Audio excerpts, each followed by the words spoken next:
போட்டு தாயினி கண்ணாளமாய் பாட வேண்டும்.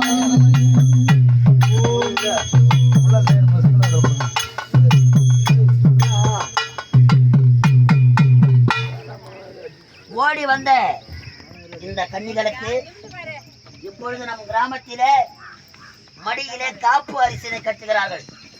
இந்த காப்பு எதற்காக தெரியுமா?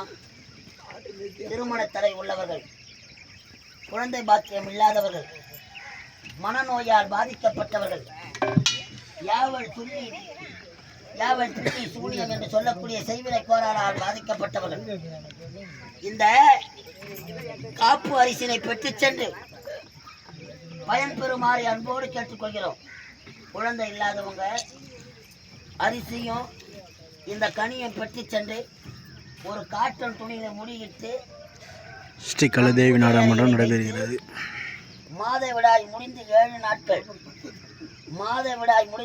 நாட்கள் கழித்து காலையில் சூரிய உதயம் ஆவதற்கு முன்பாக எழுந்து ஆலயத்தை சுத்தம் செய்து பஞ்சவண்ண தீபத்தால் விளக்கேற்றி இந்த அரிசி கூட அரிசி சேர்த்து பொங்கி படையிலிட்டு கீழே மண்ணில் படையிலிட்டு பின் கை கட்டிக்கிட்டு ஃபஸ்ட்டு உங்கள் வீட்டு பூவாடக்காரை நினைக்கணும், 2வது குலத்து தெய்வத்தை நினைக்கணும், நம்ம கிராம இஷ்ட தெய்வத்தை நினைக்கணும். நினைத்து சாப்பிட்டால் இந்த கன்னி அம்மன் அருளால் சத்தியமாக குழந்தை இல்லாதவளுக்கு குழந்தை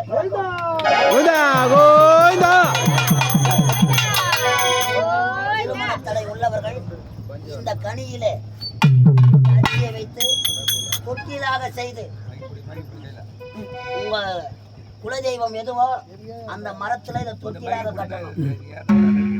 திருமண தடை உள்ளவர்கள், மனநோயால் பாதிக்கப்பட்டவர்கள் இது அரிசியோட அரிசி சேர்த்து போட்டு உப்பம் போடக்கூடாது, சர்க்கரையும் போடக்கூடாது. கேக்குதாம்மா? ஓய்தா ஓய்தா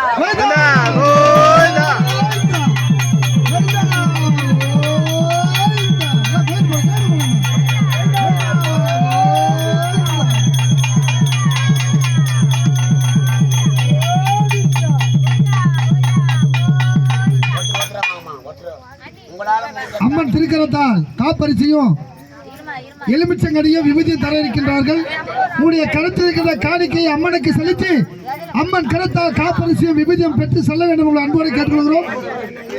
இந்த அதிகால வேளையிலே காலை தரிசனம் கடவுள் தரிசனம் என்று கூறுவார்கள். இந்த கன்னிகளின்